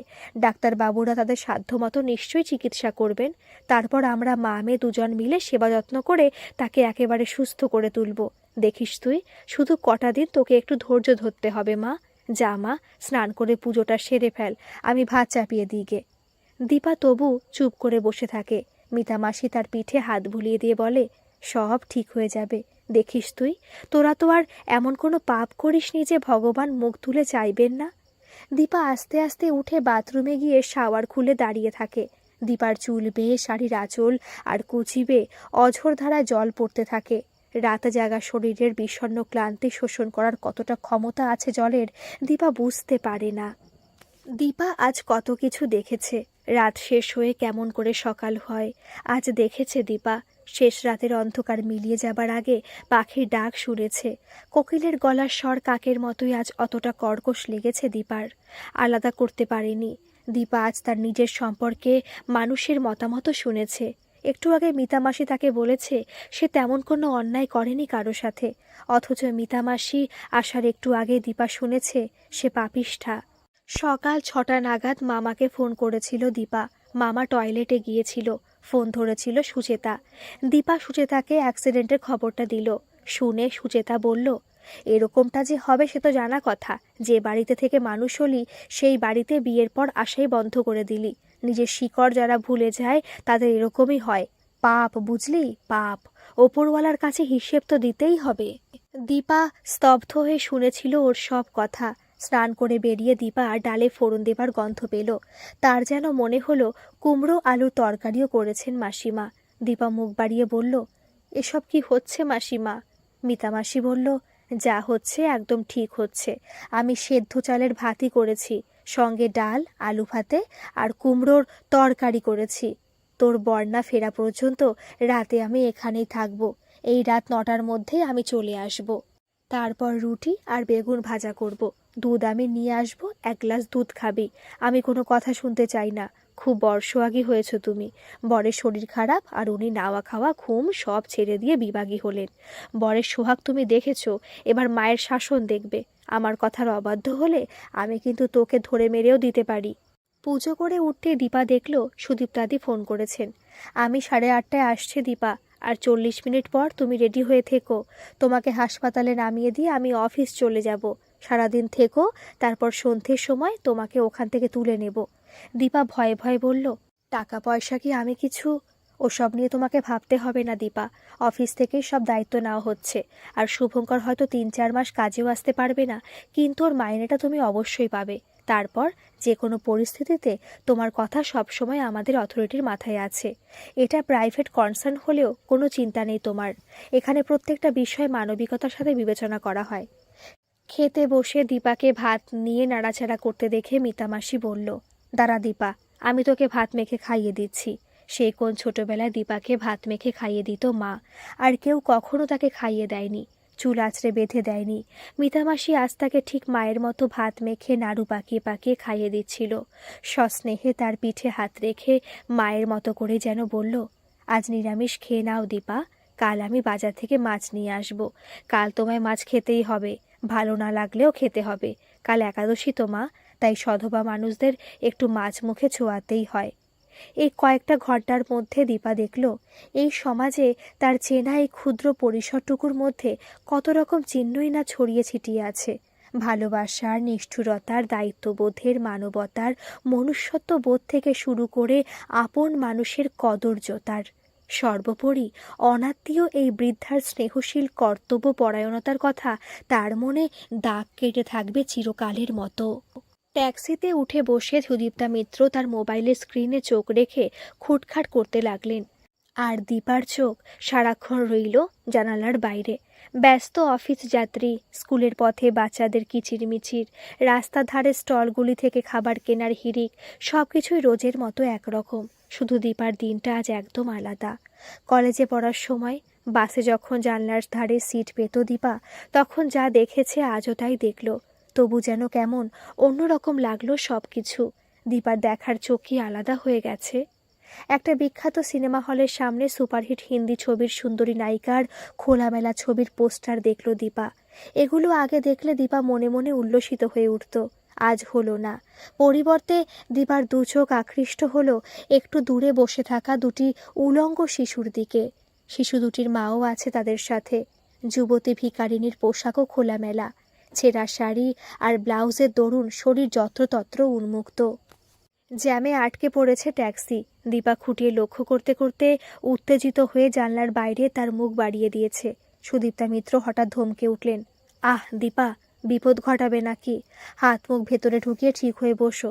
তুমি কি বাচ্চা হয়ে গেলে নাকি? বলেই তাকালেন বাইরের দিকে। ফুটপাতের উলঙ্গ শিশুটি টলমল পায়ে এগিয়ে আসছে তার ট্যাক্সি জানলার সামনে। একটা 10 টাকার নোট দীপার হাতে দিয়ে বললেন, ওদের মনে হয় খিদে পেয়েছে, এটা ওকে দিয়ে দাও। দীপা শিশুটির হাতে টাকাটা দিতেই তার চোখ দুটি চকচক করে উঠল। শিশুটির মায়ের মুখ আর দেখতে পেল না দীপা। গাড়ি ছেড়ে দিয়েছে। বিয়ের পর 1 বছর সকালের এই ব্যস্ত সময়টা অলসভাবে কাটাতো দীপা। খেয়ে ঘুমিয়ে, ঘর গুছিয়ে, ম্যাগাজিনে পড়ে অথবা ফোনের স্ক্রিনে চোখ রেখে। দীপার আজ বাবার কথা খুব মনে পড়ছিল। এরকম অলসভাবে সময় কাটানোর কথা বাবা ভাবতেই পারতেন না। বাবা গল্প লিখতেন। দীপারও খুব ইচ্ছে করছিল একটা গল্প লিখতে। ওই যুবতী ভিখারিনীর গল্প লিখলে কেমন হয়? কোটিপতি নায়িকার উদ্ধত যৌবনের পসরা সাজানো হোর্ডিংয়ের তলায় যার জীবন, যার সংসার। গল্পের কি নাম দেবে দীপা? বিলাসিতা ও দারিদ্র্য? হসপিটালের সামনে ওকে নামিয়ে দিয়ে চলে গেল সুদীপ্তা মিত্র। সমস্ত নিয়মকানুন মেনে দীপা শুভঙ্করের সামনে পৌঁছল। শুভঙ্করের হাত ধরল দীপা। শুভঙ্কর দেখল এক রাতের মধ্যে দীপার মিষ্টি মুখটা যেন ভেঙে চুরে গেছে। দীপার মুখে বিষাদের কালো ছায়া। শুভঙ্কর বলল, কি খেলে আজ সকালে? দীপার খুব কান্না পাচ্ছিল, তবু চোখ দিয়ে এক ফোঁটা জলও আর বেরোলো না। চোখে অদৃশ্য অশ্রুবিন্দু চিহ্ন পরিস্ফুট হলো। শুভঙ্কর তাকিয়ে দেখল, কিছু বলল না, শুধু তার কড়া প্রশ্নের উত্তরের অপেক্ষা করতে লাগলো। ভেবেছিলাম ঘি দিয়ে আলু ভাতে ভাত খাবো, কিন্তু মাসিমা কিছুতেই শুনলেন না। জোর করে ডাল ভাত তরকারি মেখে খাইয়ে দিলেন। শুভঙ্করের মাথায় একটা দুষ্টু বুদ্ধি এলো। বলল, ভাগ্যিস। দীপা অবাক হয়ে বলল, কেন? বাহ, ওই রকম ফেনা ভাত ঘি আর আলু সেদ্ধ খেলে তুমি মোটা হয়ে যেতে না? মোটা বউ আমার একেবারে পছন্দ নয়। অবশ্য এরপর হয়তো তুমি আমাকে অপছন্দ করবে, খোড়া বর। শুভঙ্করের কণ্ঠস্বরে বিষাদের সাথে মজা করার আভাস পেল দীপা। হঠাৎ সারা শরীর জ্বলে গেল দীপার। লোকটা তাকে বিপদে ফেলে এখন মজা করছে। দীপা গম্ভীরভাবে বলল, এই রকম ন্যাকামের জন্যই আজ এই অবস্থা তোমার। একটু সিরিয়াস হবার চেষ্টা করো। শুভঙ্কর যন্ত্রণা কমানোর জন্য হালকা চালে কথা শুরু করার চেষ্টা করছিল। দীপা যে এত বিরক্ত হবে সেটা শুভঙ্কর বুঝতে পারেনি। শুভঙ্কর দীপার হাত ছেড়ে দিয়ে নেতিয়ে পড়ল। সিরিয়াস যে শুভঙ্কর কোনো কালে নয়, হয়তো হতেও পারবে না। দীপা কি বাকি জীবনটা মানিয়ে চলতে পারবে তার সাথে? শুভঙ্কর দেখল মাথায় তেল মেখে সিঁথিতে সিঁদুর দিয়েছে দীপা। একটা মিষ্টি গন্ধ ভেসে আসছে দীপার শরীর থেকে, কিন্তু হাসপাতালের ঝাঁঝালো ওষুধের গন্ধ এখন বাস্তব। দীপার শরীর এখন তার কাছে স্বপ্নের চেয়েও অবাস্তব। দীপার শুভঙ্কর দুজনেই একটা স্বপ্ন দেখেছিল কিছুদিন আগে। এই বৈশাখে অফিস থেকে 15 দিনের ছুটি নেবে শুভঙ্কর। কাশ্মীর বেড়াতে যাবে, বরফ নিয়ে খেলবে। হানিমুনে পুরী গিয়ে সমুদ্র স্নানের সময় খুব বাড়াবাড়ি করেছিল শুভঙ্কর। সেদিনও দীপান্বিতা ভৎসনা দৃষ্টিতে তাকিয়েছিল শুভঙ্করের দিকে। সেদিন তার দু চোখে ভয়ও দেখতে পেয়েছিল শুভঙ্কর। আজও দীপান্বিতার চোখে ভয় আর ভৎসনার অভিব্যক্তি, কিন্তু সেদিন দীপার চোখে এই সব কিছুর সাথে লজ্জার আদর মিশেছিল। তার ঠোঁটের উচ্ছল হাসিতে নবযৌবনের জোয়ার ছিল। আজ যেন দীপাকে অনেক পুরনো গৃহিণী বলে মনে হলো। অনেকদিন আগে যে মাকে হারিয়েছে শুভঙ্কর, আজ মনে পড়ল তার কথা। শুভঙ্কর বাস্তবে ফিরে আসার চেষ্টা করল। মিতামাসি আমার কথা কিছু জিজ্ঞাসা করেনি? মাঝবয়সী সিস্টার এগিয়ে এসে দীপার দিকে জিজ্ঞাসু দৃষ্টিতে তাকালো। একজন বয়স্ক ভদ্রলোক রিসেপশনে এসে বসে আছেন ম্যাডাম, বললেন শুভঙ্করদের মামা শ্বশুর। অ্যাক্সিডেন্টের কথাও বলেছেন। কি যেন নামটা বললেন ভদ্রলোক। সিস্টার দীপাকে এইটুকু বলেই খেই হারিয়ে ফেলল। শেখর দাস আমার মামা, মামা এসেছে বলেই প্রায় ছুটতে ছুটতে বাইরে বেরিয়ে রিসেপশনে চলে এলো দীপান্বিতা। মামাকে দেখে গাম্ভীর্য হারিয়ে দীপান্বিতা আবার অনেকক্ষণ পর বালিকার মতো কেঁদে ফেলল। শেখরবাবু বললেন, আমার বাড়িতে এখন কিছুদিন গিয়ে থাকবি মা? দীপা কান্না থামিয়ে মামার মুখের দিকে তাকালো। মামার মুখের চামড়াটা যেন কিশমিশের মতো কুঁচকে গেছে। 1 বছরে মামার মুখাবয়বে এতটা পরিবর্তন দেখে আশ্চর্য হলো দীপা। মামার হাত ধরে দীপা একটা বসার জায়গা খুঁজল। বলল, তোমার শরীর ঠিক আছে মামা? ধুর বোকামে, এটা কি আমার শরীরের কথা জিজ্ঞাসা করার সময়? বুড়ো হচ্ছি, শরীর তো ভাঙবেই। এখন আমাকে শুভঙ্করের কাছে নিয়ে চল, তাকে দেখতেই তো এসেছি। দীপা বলল, হ্যাঁ তাই চলো। শুভঙ্করের কাছে এসে শেখরবাবুর মুখ আরও দীর্ণ ও জীর্ণ হলো। বললেন, সবই কপাল বাবা। শুধু একটা কথা শুনে আশ্বস্ত হলাম যে তোমার অফিস থেকে সবকিছু সামলে দিচ্ছে। বলে দীপার দিকে তাকিয়ে ফের অনুরোধ করলেন, এই কটা দিন গরিব মামার কাছে গিয়ে থাকবি তো? মামার বারংবার অনুরোধে দীপান্বিতা অস্বস্তি বোধ করছিল। কি যে বলে যে এড়িয়ে যাবে প্রসঙ্গটা, সেটাও সে কিছুতে বুঝে উঠতে পারছিল না। এখন মামার বাড়িতে গিয়ে উঠলে সুচেতা আর মামিমা তাকে দাঁতে পিষবে। হেনস্তার অন্ত রাখবে না। বিয়ের আগের কথা আলাদা, কিন্তু বিয়ের পর অপমানের মাত্রা আরও বাড়বে। বিয়ের পর বাপের বাড়িতে গিয়ে উঠলে প্রতিবেশীরা পর্যন্ত বাঁকা চোখে দেখে। মানুষের অবজ্ঞা ভেঙে চুরে দেয়। বাপের বাড়িতে আশ্রিত বিপর্যস্ত মেয়েটির পরিশিষ্ট আত্মবিশ্বাস আর আত্মমর্যাদা বোধকে। শুভঙ্কর দীপার মুখের দিকে তাকিয়ে ইশারায় তাকে আশ্বস্ত করার চেষ্টা করল। তারপর তার সেই চিরাচরিত মজার ভঙ্গিমায় বলল, মামা কি বলি বলুন তো আপনার ভাগ্নির কথা। সে যে এখন ঘোর সংসারী। আমাকে বাদ দিয়েও ওই ফ্ল্যাটের খাট, আলমারি, চেয়ার, টেবিল, বাজারের ঝুড়ি, তেল, মশলার কৌটো এগুলোও তার মস্ত আপনজন। এসব ছেড়ে ছুড়ে মামার বাড়ি গিয়ে দীপাকে থাকতে বললে সেটা তার পক্ষে অনেক বড় শাস্তি হয়ে যাবে। তার ওপরে তার বুড়ি শাশুড়িকে ছেড়ে সে কোথায় যায় কি করে বলুন তো দেখি। শেখর বাবু একটু অবাক হয়ে বললেন, অ্যাক্সিডেন্টের খবর পেয়ে বনগা থেকে তোমার পিসিমা এর মধ্যে এসে পড়েছেন এত তাড়াতাড়ি? শুভঙ্করের ক্লিষ্ট মুখে বিজয়ীর হাসি। যে ভদ্রমহিলা আমার বাড়িতে রান্নার কাজ করেন, দীপা তাকে মায়ের মতো দেখলেও বাস্তবে সেটি হবার নয়। উনি আমাকে নিজের ছেলে মনে করেন, দীপা তার বৌমা। দীপার মামা একবার দ্বিধাগ্রস্তভাবে শুভঙ্করের পায়ের ক্ষতস্থানের দিকে তাকালো। এই কঠিন পরিস্থিতিতেও ছেলেটা এত সহজ সুরে কথা বলছে। বয়সে ছোট হলেও শুভঙ্করের প্রতি তার অত্যন্ত শ্রদ্ধা হচ্ছিল। একবার গলা খাকারি দিয়ে গলার কাছে জমাট বেঁধে থাকা কষ্টটা তিনি মুছে ফেলার চেষ্টা করলেন। তারপর বললেন, কি করে বুঝলে বাবা? এ আর এমন কি কঠিন ধাঁধা? এর সমাধান করা খুবই সহজ। মাসিমা কার দিকে ঝোল টেনে কথা বলেন সেটা লক্ষ্য করলেই সব জলের মতো পরিষ্কার হয়ে যাবে। দীপানি তা লক্ষ্য করল। মাসিমাকে নিজের মা বলে দাবি করার সময় মুহূর্তের মধ্যে শুভঙ্করের মুখের যাবতীয় ক্লেশের ক্ষতচিহ্ন উধাও হলো। পরিবর্তে ভরসা আর স্নেহের আকুলতায় জেগে উঠেছে তার বালক সত্তা। উদাস চোখে বসে আছে শুভঙ্কর। আজ থেকে পাক্কা 1 মাস আগে অ্যাক্সিডেন্ট হয়েছিল শুভঙ্করের। কিছুতেই ঠিক হচ্ছে না শুভঙ্করের পা। সব আত্মবিশ্বাস যেন ঝড়ের মুখে ঝরা পাতার মতো উড়ে যেতে চাইছে। রোজ আসে দীপা, শুভঙ্কর তাকাতে পারে না ওর দিকে। আর কতদিন হাসপাতালে থাকতে হবে ওকে? সারাদিন এসে বসে থাকে অবুঝ মেয়েটা। সুদীপ্তা মিত্র আসেন কখনো সখনো। 3 মাসের মধ্যে কি অফিস জয়েন করতে পারবে শুভঙ্কর? অসম্ভব। শুভঙ্কর বুঝতে পারছে খুব শিগগির তার ডান পায়ের গোড়ালি থেকে অ্যাম্পুট করতে হবে, কারণ সংক্রমণ ছড়িয়ে পড়ছে ক্রমশ। বা পা আর ক্রাচের ওপর ভর করে তাকে চলতে হবে আজীবন। আর চাকরি, সংসার চালাতে গেলে টাকা লাগে, তার ওপর শুভঙ্করের চিকিৎসার খরচ। এসব ভাবলে যন্ত্রণায় মাথার শিরাগুলো যেন ছিঁড়ে পড়তে চায়। 2 মাস পরে ডাক্তাররা শুভঙ্করকে ঘরে ফেরার অনুমতি দিলেন, কিন্তু সে তখন অসম্পূর্ণ একটা মানুষ। হাসপাতাল থেকে ছুটির দিন পলাশ এসেছিলেন সুদীপ্তা ম্যাডাম। দীপা তখন রিসেপশনে ছুটির কাগজপত্রে সই করতে ব্যস্ত। ম্যাডাম বললেন, একটা প্রস্তাব আছে। শুভঙ্করের গলা আতঙ্কে জড়িয়ে গেল। কি প্রস্তাব ম্যাডাম? প্রস্তাবটা অ্যাকসেপ্ট করে নাও। শুভঙ্কর মাথা নিচু করল। আমাকে কি রিজাইন দিতে বলছেন ম্যাডাম? তোমার কি মনে হয় শুভঙ্কর, আগামী 6 মাসের মধ্যেও কি তুমি কাজে যোগ দিতে পারবে? শুভঙ্কর চুপ করে থাকে। 6 মাস তো দূরের কথা, 1 বছরের মধ্যেও যে সে অফিস জয়েন করতে পারবে না সেটাও সে বেশ বুঝতে পারছে। তুমি পারমিশন দিলে আমি নিজে দীপান্বিতাকে কাল অফিসে নিয়ে যাব। সুদীপ্তা ম্যাডাম কথা বলতেই চমকে তাকিয়েছে শুভঙ্কর। সত্যি বলছেন ম্যাডাম? পলাশ দাঁত বের করে হাসছে। এই লোকটাকে নিয়ে যত ভয়। 3টে মেয়েকে নিয়ে ডায়মন্ড হারবার ঘুরে এসেছে এর মধ্যে।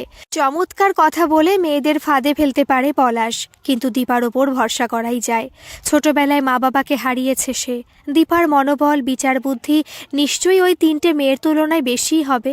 তবু কি এক অজানা আশঙ্কার রেখা পড়ে শুভঙ্করের চোখে, কপালে, চিবুকে। পলাশ চোখ নাচায়। কি রে, সুন্দরী বউকে ছাড়তে মন চাইছে না বুঝি? সুদীপ্তা বিরক্ত হলো। আমি কথা বলছি, এখন মুখটা বন্ধ রাখলে ভালো হতো না পলাশ? পলাশ গুটিয়ে গেল। সুদীপ্তা মিত্র পলাশের দিক থেকে দৃষ্টি ফিরিয়ে শুভঙ্করের দিকে তাকালেন। দীপা খুব দায়িত্বশীল। এই কদিন ওকে যেভাবে লড়াই করতে দেখেছি, দীপার প্রতি আমার শ্রদ্ধা অনেক বেড়ে গেছে।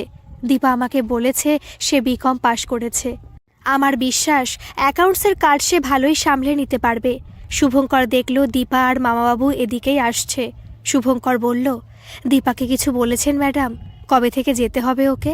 সুদীপ্তা বলল, পরশু থেকেই আসুক। দীপার কানে গেল সুদীপ্তার শেষ কথাগুলো। ভয়ে ভয়ে বলল, ও কোথায় যাবে ম্যাডাম? ও পারবে না। আর তুমি? অফিসে চাকরি করার ইচ্ছে নেই তোমার? ভেবে দেখো, শুভঙ্কর যা স্যালারি পেত তার থেকে আপাতত 10% কেটে দেওয়া হবে তোমাকে। যদি ঠিকঠাক কাজ করতে পারো তাহলে 3 মাসের মধ্যেই তোমাকে শুভঙ্করের পুরনো স্যালারির পুরোটাই দেওয়া হবে। ম্যানেজমেন্টকে যদি খুশি করতে পারো কিছুই বলা যায় না, হয়তো তুমিই বেশি এফিশিয়েন্টলি কাজ করলে সেক্ষেত্রে আরও বেশি পেতে পারো। মেয়েরা সব পারে, ছেলেদের তুলনায় মেয়েরা সব কাজ আরও ভালো পারে বলেই আমি বিশ্বাস করি। দীপান্বিতা আর শুভঙ্কর পরস্পর দৃষ্টি বিনিময় করে, দুজনের চোখে আলো আঁধারির খেলা। দীপা সাজগোজ করছে, অফিস যাবে দীপা, একটু সাজগোজ তো করতেই হবে। চোখে কাজল দিয়েছে দীপা, ঠোঁটে লিপস্টিক, নানা রঙের লিপস্টিক কিনেছে দীপা, রং বেরঙের নেল পলিশ। দীপার জামা কাপড়ের ভারে উপচে পড়ে আলমারি। সুদীপ্তা মিত্রর কথাই সত্যি হয়েছে, 3 মাসের মধ্যেই দীপা তার যোগ্যতা প্রমাণ করেছে। কিন্তু ফ্ল্যাটটা তার যোগ্যতার তুলনায় খুব ছোট, তাই পাশেই একটা 2 বেডরুমের ফ্ল্যাট ভাড়া করে চলে এলো দীপা। অনেক উন্নতি করেছে দীপা। দীপার উন্নতির জৌলুসে মিতা মাসির মাইনেও বেড়েছে। তার বায়নায় বাড়িতে ঠান্ডা মেশিন অর্থাৎ ফ্রিজ এসেছে, মিস্ত্রি এসে বসিয়ে গেছে এসি। শুভঙ্কর বলেছিল অনেক টাকা ইলেকট্রিকের বিল আসবে দীপু। দীপার চোখে মুখে অবজ্ঞার চিহ্ন, কণ্ঠে প্রেম নেই, ঝাঁজ আছে। সংসার তো আমি চালাই, আম খাচ্ছ খাও না, গাছ গুনে হবেটা কি। কিন্তু শুভঙ্করের আর উন্নতি হতেই চায় না। একজন কম্পাউন্ডার এসে ড্রেসিং করে দিয়ে যায়, 15 দিন অন্তর যেতে হয় হাসপাতাল। সেদিন অফিস থেকে ছুটি নেয় দীপা, তবু তার মধ্যেও কত অজস্র ফোন আসে দীপার। শুভঙ্কর মজা করে বলেছিল তোমাকে ছাড়া যে সব অচল হয়ে যাবে দেখছি। দীপা চোখ ছোট করেছিল। হিংসে হচ্ছে বুঝি? শুভঙ্কর অস্ফুটে বলেছিল হিংসে? ছি দীপা, আমাকে এত খারাপ ভাবো তুমি? ও মা, সে কি কথা গো? তুমি কত মহান, সারা দেশের চিন্তা তোমার মাথায়, অন্যকে বাঁচাতে নিজের প্রাণকে পর্যন্ত তুচ্ছ করতে পারো তুমি। আমার কথা ছাড়ো, আমি তো ছোট লোক। শুভঙ্কর হাসপাতাল থেকে ফেরার পর দীপা মাটিতে বিছানা করে শুতো। তারপর একটা সোফা কাম বেড কিনল, যদি শুভঙ্করের পায়ে আঘাত লাগে সেই ভয়ে দীপা বিছানা আলাদা করেছিল। এখন অনেক কম কথাও বলে তার সাথে। শুভঙ্কর নিজেও সরে থাকে, কে জানে ওর কোনো কথায় আঘাত পায় দীপা। দীপা এখন খুব সহজে মানুষকে আঘাত করতে শিখেছে, যে আঘাত শরীর দিয়ে নয় বাক্য প্রয়োগে করতে হয়। রান্নায় নুন কম বেশি হলে অথবা আলমারির কোনায় ঝুল দেখলে দীপা এখন অনায়াসে বলে দিতে পারে শরীরে না পোষালে কাজ ছেড়ে দিতে পারো মাসি, আমি অন্য লোক দেখে নেব। ছুরির ফলার মতো এসব কথা ফালা করে দেয় মন, যার ক্ষত চিহ্ন চোখে দেখা যায় না, শুধু অনুভব করা যায়। কিন্তু সেসব সূক্ষ্ম অনুভূতি কি দীপার মনে এখনও ক্রিয়াশীল আছে? বাড়ি ফেরার কিছুদিন পর থেকে শুভঙ্করের কেবলই মনে হতো সে বড় একা। দীপা বেরিয়ে যাবার পর মিতামাসি একদিন বলল, আমি মূর্খ মানুষ, একটা কথা বলবো বাবা, শুনবে? শুভঙ্কর বলল, এসব মূর্খ টূর্খ বললে কিন্তু আমি সত্যি শুনবো না মাসিমা। বেশ বাবা, তাহলে যা বলছি মন দিয়ে শোনো। দীপা আমাকে একবার দেখিয়েছিল, ওর ওই বাক্সটাতে ওর বাপের লেখা সব গল্প আছে, তুমি দেখেছো? হ্যাঁ দেখেছি, খুব সুন্দরভাবে শুরু হয়েছে গল্পগুলো, কিন্তু একটা গল্পে উনি শেষ করতে পারেননি। তুমি ওগুলোকে পূর্ণতা দেবে বাবা? আমি পারবো মাসিমা। নিশ্চয়ই পারবে বাবা, এত সুন্দর কথা বলো তুমি। কষ্টের মধ্যেও হেসে ফেলে শুভঙ্কর। এই বন্ধুহীন পৃথিবীতে একমাত্র এই বৃদ্ধাই তো তাকে আগলে রেখেছে। শুভঙ্কর বলেছিল সুন্দর কথা বলতে পারলে গল্প লেখা যায় বুঝি? কে বলেছে তোমাকে? কল্পনায় আঁকতে হয় গল্পের গতিপথ, অবাস্তব সেই ভাবনাকে বিশ্বাসযোগ্য করে প্রথিত করতে হয় অগণিত পাঠকের মনে। ভালোবেসে লিখতে হয় ভালোবাসার কথা। আমি বলছি বাবা, তুমি পারবে, চেষ্টা করে দেখতে দোষ কি? কারো যদি ভালো না লাগবে, আমি শুনবো তোমার লেখা, তুমি আমাকে পড়ে শোনাবে, দেখবে আর কোনো হাবিজাবি চিন্তা তোমার মাথায় আসছেই না। এরপর দীপার বাবার লেখাগুলি পড়ে পরিমার্জিত করেছে শুভঙ্কর, জায়গায় জায়গায় সংশোধন করে বলিষ্ঠ করেছে লেখাগুলি, পাতার পর পাতা লিখে সম্পূর্ণ করেছে। শুভঙ্করের স্বরচিত লেখার সংখ্যাও অনেক। নিজের জীবন নিয়ে শুভঙ্কর লিখেছে আস্ত একটা উপন্যাস। আজ পর্যন্ত যত মানুষ দেখেছে শুভঙ্কর, যেমন বনগায় দেখা কোনো এক বাল্য বিধবা বুড়ি পিসির হেনস্থা, ছোট মাসি সুরঞ্জনার পাত্র দেখা, বোবা কালা মিতালির প্রেম পর্ব, সুন্দরী অর্পিতার অহংকার, বাল্যবন্ধু দীপক মিত্রর ফুটবল হয়ে ওঠার ইতিহাস, কানাঘুষ হয়ে শোনা সুদীপ্তা ম্যাডামের জীবন সংগ্রাম, এমনকি বনগাঁয় তার পিসির পোষা বেড়াল জুলিকে নিয়েও লিখে ফেলেছে বিরাট একখানা গল্প। এখনও আরও কত লেখা বাকি আছে তার। মিতামাসির গল্পটাই তো লেখা হয়নি এখনও। গত কয়েক মাসে দিস্তে দিস্তে কাগজে লিখে ফেলেছে শুভঙ্কর। কাগজ কলমের যোগান দিয়েছে মিতামাসি। অফিস থেকে কিছু টাকা পেয়েছে শুভঙ্কর, তার থেকে টাকা দিতে গেলে সবসময় তাও নেয়নি মিতামাসি। বলেছে এখন তোমার বিপদের সময়, তাই এখন আমি কিছু নেব না, কিন্তু সময় মতো সব উসুল করে নেব। শুভঙ্কর ভ্রু কুঁচকে বলে, তার মানে দীপার কাছে চাইবে নাকি? না না, তাহলে আর আমি লিখব না। মিতামাসি বলে, দীপার কাছে চাইব কেন? যাকে ধার দিচ্ছি তার কাছেই চাইব। আমি আর কি দিতে পারি তোমাকে? যখন তোমার বই ছাপা হবে তখন আমাকে উৎসর্গ করবে, লিখবে উৎসর্গ করলাম মিতামাসিমাকে। একটা বছর যে কোথা দিয়ে চলে গেল। অনেক রাত অবধি আজকাল ফোন নিয়ে বসে থাকে দীপা, হোয়াটসঅ্যাপে চ্যাট করে, কথাও বলে ফিসফিস করে। কার সাথে? ফেসবুকের অচেনা বন্ধু নাকি চেনা কেউ? আগ্রহ দেখায়নি শুভঙ্কর, ঠিক যেমন শুভঙ্কর বসে বসে কী লিখছে কখনো আগ্রহ দেখায়নি দীপা। শুভঙ্করও আজকাল অনেকক্ষণ বসে থাকে ফোন নিয়ে। কয়েকটা লেখা টাইপ করে ফেসবুকে দিয়েছে শুভঙ্কর, সুদীপ্তা মিত্র পড়েছে, আরও অনেকে পড়েছে। লাইক কমেন্টের বন্যা বয়ে গেছে, শেয়ার হয়েছে কয়েক হাজার। একজন প্রকাশক খুব উৎসাহী। এখন ক্রাচে ভর দিয়ে হাঁটতে পারে শুভঙ্কর। রাতে টয়লেট যেতে গিয়ে শুভঙ্কর শুনতে পেল দীপার গলা, একদম ঠিক বলেছ পলাশ, আর পারা যাচ্ছে না। হ্যাঁ, কি বলছো? হ্যাঁ হ্যাঁ, ডিসিশন তো নিতেই হবে। কি বলছো, ডায়মন্ড হারবার? হ্যাঁ, কিন্তু সেটা বিয়ের আগে কেন বাবু? গয়নাগুলো তোমার কাছে রেখে আসা সেফ হবে। যা, কি যাতা বলছো পলাশ, ওসব আমার বাবার দেওয়া গয়না। আজ পর্যন্ত মামি অথবা সুচেতা কেউ ওতে হাত দেবার সাহস পায়নি। না না, ওসবে ও হাত দেবে না। কত গয়না? ওই কম করে 30 ভরি তো হবেই। কি বললে? বাবার লেখা? হ্যাঁ, বাবার লেখা। কি, চুরি করে নিজের নামে চালাচ্ছে? ফেসবুকে দিয়েছে? কি লিখেছে? সংগৃহীত? হ্যাঁ, বলেছি তো তোমাকে, বাবা লিখতে শুরু করেছিলেন, গঞ্জের দ্রৌপদী। দাঁড়াও তুমি, ফোনটা রাখো, আমি ওর মজা দেখাচ্ছি। পলাশ, পলাশ দীপার বিশ্বস্ত স্বপ্নের পুরুষ। বাবার দেওয়া গয়না একমাত্র পলাশের কাছে রাখতে পারে দীপা। স্তব্ধ হয়ে দাঁড়িয়ে আছে শুভঙ্কর। দীপা এসে দাঁড়ালো তার সামনে। আমার বাবার লেখা ফেসবুকে দিয়েছ? হ্যাঁ, লেখাগুলো কমপ্লিট করেছি। কার অনুমতি নিয়ে সব করেছ? আমার অন্যায় হয়ে গেছে, ওনার নামটা দেওয়া উচিত ছিল। নিশ্চয়ই, কিন্তু তারও আগে আমার পারমিশন নেওয়া তোমার উচিত ছিল। তোমারও উচিত পলাশের সাথে জীবন শুরু করার আগে আমার কাছ থেকে আগে ডিভোর্সটা নেওয়া, তাই নয় কি? আগে তো গয়নাগুলো সরাই। নিশ্চয়ই, সেই সাথে তোমার বাবার লেখাগুলো রেখে আসবে ওর কাছে। একবার এখনই আমার সামনেই ফোন করে কথাটা বলবে নাকি পলাশকে? নিশ্চয়ই বলবো, তোমার সামনেই বলবো। কি মনে করো তুমি নিজেকে? এই দেখো, স্পিকারে দিচ্ছি, ওর কথাটাও শুনতে পাবে। দীপা কল করে। চুপ করে দাঁড়িয়ে থাকে শুভঙ্কর। গয়নার বাক্স আর বাবার লেখা দুটোই রেখে আসবো তোমার কাছে, নিরাপদে থাকবে। পলাশের অট্ট হাসিতে যেন ফোনের স্ক্রিনটাও লজ্জা পাচ্ছে। পাগল হলে নাকি দীপা? ভাটে লেখা নিয়ে আমি কি করব? ও সব পুড়িয়ে ফেলো, আমার তো চাই তোমাকে। দুর্গ জয় করে সোনা হস্তগত করেই তো স্বর্গসুখ, বিজয় গর্বের আনন্দ। সোনা দানা টাকা পয়সা সব কুড়িয়ে কাছে নিয়ে আসবে, ও স্বাদের ভাগ আমি করতে পারবো না বলে দিলাম। আরও কি বলতে যাচ্ছিল পলাশ, দীপা আর কিছু শুনতে পারল না। এইটাই পলাশের আসল পরিচয়। সুদীপ্তা মিত্র তাহলে ঠিকই বলেছিলেন, পলাশের চরিত্র ঠিক নয় দীপা, বি কেয়ারফুল। দীপার পা কেঁপে গেল। আশ্রয় নিতে যাচ্ছিল শেষ আশ্রয় শুভঙ্করের বুকে। সরে গেল শুভঙ্কর। সারা রাত একা শুয়ে রাত জাগল দীপা, ঘুমাতে পারল না। পরদিন সকালে 8টা বাজতেই শুভঙ্করকে ফোন করলেন সুদীপ্তা মিত্র। একটা সুখবর আছে শুভঙ্কর, তোমাকে বাড়িতে কম্পিউটার দেওয়া হবে।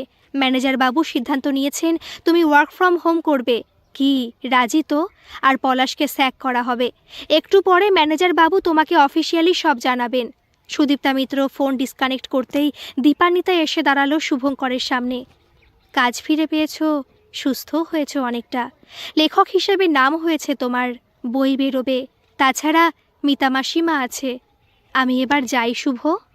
মিতামাসি পাশের ঘর ঝাড় দিচ্ছিল। দীপার কথা তার কানে গেছে। সে ঝাঁটা হাতে তেড়ে এলো।